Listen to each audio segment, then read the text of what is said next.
الرحمن الرحیم نحمده ونصلی ونسلم علی رسولہ الکریم اما بعد۔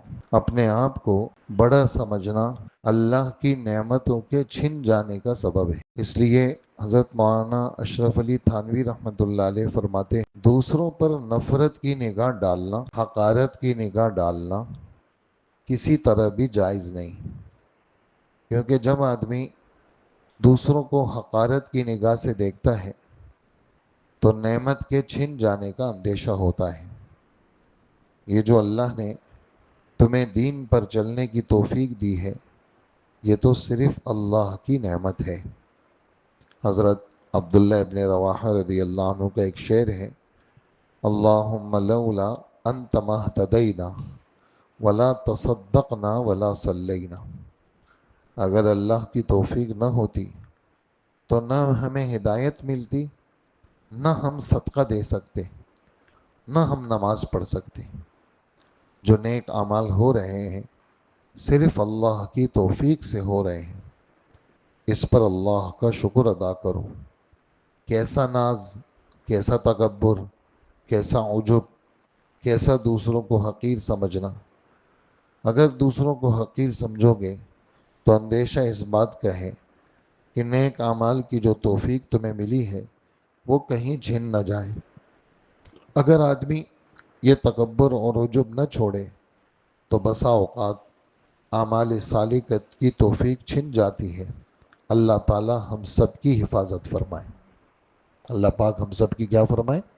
حفاظت فرمائے۔ تھوڑا سا آگے ہو جائیں۔ اپنے بڑے سے عبارت آرائی خلاف ادب ہے۔ ایک ملفوظ میں حضرت مولانا اشرف علی تھانوی رحمۃ اللہ علیہ فرماتے ہیں، جس کو اپنے سے بڑا سمجھے اس کے ساتھ عبارت آرائی کرنا خلاف ادب ہے۔ کیا مطلب اس کا؟ مثلا اگر آپ کسی بڑے کو خط لکھیں تو بے تکلف لکھیں۔ اب آپ سوچ سوچ کر مضبوط مضمون بنا رہے ہیں، عبارت آرائی کر رہے ہیں اور اس میں اپنی فصاحت بلاغت دکھا رہے ہیں اور کوشش کر رہے ہیں کہ عبارت بڑی خوبصورت ہو، ادبی ہو، تشبیہات بھی ہو، استعارے بھی ہو۔ اس طرح کی عبارت آرائی کرنا بڑوں کو خط لکھنے کے موقع پر یہ ادب کے خلاف ہے۔ بڑوں سے اس طرح کی بات بھی آدمی نہ کرے کہ بھئی جس سے پتہ چلے کہ ماشاءاللہ یہ بہت بڑے باادب وہ ہیں۔ باادب سے مراد وہ والا ادب نہیں ہے، ادیب سے مراد یہ ہے کہ عبارت کو اچھے انداز میں پیش کرنا کہ بھئی یہ ہمیں، یعنی مطلب یہ ہے کہ میری بڑائی کا اظہار ہو، یہ مجھے وہ سمجھے کہ بہت قابل آدمی ہے۔ یہ چیز در حقیقت تکبر کے نتیجے میں پیدا ہوتی ہے، اس لیے کہ وہ یہ چاہتا ہے کہ جب میرا خط کسی بڑے کے پاس جائے تو وہ خط بڑا سجا بنا ہو، آراستہ پیراستہ ہو، تاکہ میرے بارے میں ان کا تاثر اچھا ہو کہ یہ آدمی بڑا پڑھا لکھا ہے، بڑا فصیح و بلیغ ہے اور بڑا ادیب ہے۔ حالانکہ جس کو خط لکھا ہے وہ بڑا ہے، تم جیسے کیسے بھی ہو وہ تمہاری حقیقت کو جانتا ہے۔ اس لیے اس بناوٹ کی کوئی ضرورت نہیں، بلکہ سیدھے سادے بے تکلف طور پر جو الفاظ ذہن میں آئے وہ لکھتے چلے جاؤ۔ ہر کام میں بے تکلفی ہو۔ بے تکلفی سے مراد نخرے نہ ہوں۔ یہاں پر بے تکلفی اس دوسرے بے تکلفی کے معنی میں نہیں ہے، جیسے ہم کہتے ہیں نا ہم آپ سے بے تکلفی کر رہے ہیں، یعنی مذاق کر رہے ہیں آپ سے، وہ بے تکلفی یہاں مراد نہیں ہے۔ بے تکلفی سے کچھ اور مراد ہے یہاں پر۔ بے تکلفی سے مراد نخرے نہ ہوں۔ جیسے صحابہ کرام کے بارے میں قرآن پاک میں اللہ پاک فرماتے ہیں، ما اسألکم علیہ اجرا۔ خود حضور صلی اللہ علیہ وآلہ وسلم کے بارے میں یہ بات ہے کہ میں تم سے اس دعوت و تبلیغ پہ پیسے نہیں مانگتا، وما انا من المتکلفین، اور میں تکلف والا نہیں ہوں، یہ نخرے نہیں ہے میرے اندر، نخرے نہیں ہے میرے اندر، میں بناوٹی نہیں ہوں کسی چیز کو، یعنی ہے نہیں اور بناوٹ کر کے پیش کرنا۔ بس جیسا ہے آدمی ویسا ہو جائے، آدمی جس طرح ہے ویسا پیش ہو جائے۔ ایسا ہے نہیں اور دوسرا بننے کی کوشش کر رہا ہے تو یہ پھر صحیح نہیں ہوگا، معاملہ پھر خراب ہو جائے گا۔ حضرت تھانوی رحمۃ اللہ علیہ کا ذوق یہ تھا، بے تکلف کام کرو، عمل میں بھی بے تکلف رہو، بات کرنے میں بھی بے تکلف رہو، لکھنے میں بھی بے تکلف رہو۔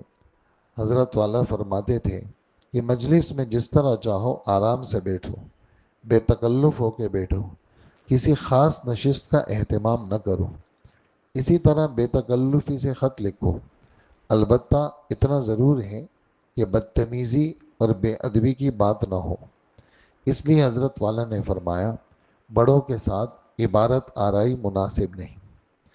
ایک ملفوظ میں حضرت مولانا اشرف علی تھانوی رحمۃ اللہ علیہ نے فرمایا، مجھے علماء سے شکایت ہے کہ ہم لوگ اپنے کو بہت بڑا سمجھتے ہیں، عوام کو پہلے سلام کرنے سے ہم کو شرم آتی ہے، اس کے منتظر رہتے ہیں دوسرا ہم کو سلام کرے۔ یہ بھی تکبر کا ایک شاخسانہ ہوتا ہے، ہم چاہتے ہیں کہ دوسرا ہمیں سلام کرے، ہم سلام نہ کریں۔ یہ بات خاص طور پر علماء کے اندر پائی جاتی ہے، ان کے دماغ میں یہ بات آ جاتی ہے، ہم عالم ہیں، ہم بڑے ہیں، مقتدی ہونے کی وجہ سے ساری مخلوق کا فریضہ ہے کہ ہمارے ساتھ تعظیم اور تکریم کا معاملہ فرمائیں۔ حالانکہ سب سے بڑے حضرت محمد صلی اللہ علیہ وآلہ وسلم ہیں، سب سے بڑے یعنی انسانوں میں سب سے بڑے حضور صلی اللہ علیہ وآلہ وسلم ہیں۔ اور آپ صلی اللہ علیہ وآلہ وسلم کا جو معمول تھا اپنی زندگی کے اندر، وہ کیا تھا کہ آپ صلی اللہ علیہ وآلہ وسلم یعنی گزر رہے ہیں، بچے کھیل رہے ہیں، مدینہ منورہ کی گلیوں میں بچے کھیل رہے ہیں، حضور صلی اللہ علیہ وآلہ وسلم نے ان کو سلام کیا، السلام علیکم۔ حضرت عائشہ رضی اللہ عنہا فرماتی ہیں کہ گھر میں جب آپ تشریف لاتے اور گھر والے سو رہے ہوتے تو ایک تو اللہ کے رسول صلی اللہ علیہ وآلہ وسلم دروازہ اس انداز سے کھولتے کہ اس کی بہت تیز آواز نہیں آتی تھی، دوسرا جوتے مبارک وہ باہر ہی اتار لیتے تھے، اس لیے کہ جوتوں کی جو ٹپ ٹپ ٹپ ہوتی ہے اس کی آواز بھی ہمیں نہیں آتی تھی، اور پاؤں بھی بہت زور سے نہیں رکھتے تھے۔ اور اللہ کے رسول صلی اللہ علیہ وآلہ وسلم ہمیں ایسا سلام کرتے تھے کہ اگر کوئی جاگ رہا ہوتا تھا تو سن لیتا تھا، اور اگر سو رہا ہوتا تھا تو اس کو سنائی نہیں دیتا تھا۔ بات واضح ہو رہی ہے نا؟ تو ہمیں بھی مطلب گھروں کے اندر اس ادب کا بہت لحاظ رکھنا چاہیے۔ کبھی کبھار جیسے بزرگ ہوتی ہیں، دادی ہیں، والدہ ہیں، والد صاحب ہیں، دادا ہیں، تو اس طرح جو ہے وہ گھروں کے اندر گھسنا، ڈھاس کر کے دروازہ مارنا، دروازہ ڈھاس کر کے کھولنا، اور زور زور سے گفتگو کرنا، یہ سب باتیں جو ہیں وہ دوسروں کی تکلیف کا باعث ہے۔ ہمیں شریعت نے ہر جگہ پابند رہنے کا حکم دیا ہے، یہ بھی ہماری پابندی ہے، یہ بھی ہماری کیا ہے؟ پابندی ہے۔ تو تو یعنی بات اس پہ چل رہی تھی کہ اللہ کے رسول سلام کر رہے تھے، تو آپ جب گھر تشریف لاتے تھے تو آپ سلام کرتے تھے۔ عمومی طور پر لوگ گھروں میں سلام نہیں کرتے، گھروں میں کیا کہتے؟ وہ کہتے عورت ہمیں سلام کرے، حالانکہ ہم باہر سے تو ہم آئے ہیں تو ہم سلام کریں گے۔ اسی طرح ہمارے استاد حضرت مولانا یوسف لدھیانوی صاحب رحمۃ اللہ علیہ کلاس میں آتے تھے تو دروازے سے اندر داخل ہوئے، مطلب منظر بھولتا نہیں ہے، یہ بزرگوں کے مناظر ایسے ہوتے ہیں یہ دماغ سے نہیں نکلتے۔ تو حالانکہ اس بات جو میں بھی آپ کی خدمت میں عرض کر رہا ہوں، اس بات کو جو ہے نا 30 سال سے اوپر ہو گئے، یہ جو بات ابھی سنا رہا ہوں آپ کو، لیکن وہ منظر بھول نہیں رہا۔ دروازے سے اندر آتے تھے تو السلام علیکم، یہ سین کو ذرا سا زور دیتے تھے تاکہ سمجھ میں آ جائے، السلام علیکم، تو بالکل شروع ہے۔ اور جب بیچ میں آتے تھے تو کہتے تھے السلام علیکم، اور جب بیٹھ جاتے تھے اپنی جگہ پہ تو پھر فرماتے السلام علیکم۔ تو ابتدائی مجلس والوں کو سنایا، انتہائی بیچ مجلس والوں کو سنایا، اور جب جگہ پہ بیٹھ گیا تو پھر سب کو سنایا۔ ایسے ہی حضور صلی اللہ علیہ وآلہ وسلم جب مجلس بڑی ہوتی تھی تو آپ 3 دفعہ سلام کرتے تھے، مجلس بڑی ہوتی تھی تو آپ 3 دفعہ سلام کرتے۔ ایسے ہی ہم بھی کہیں جائیں، کوئی مجلس بڑی ہو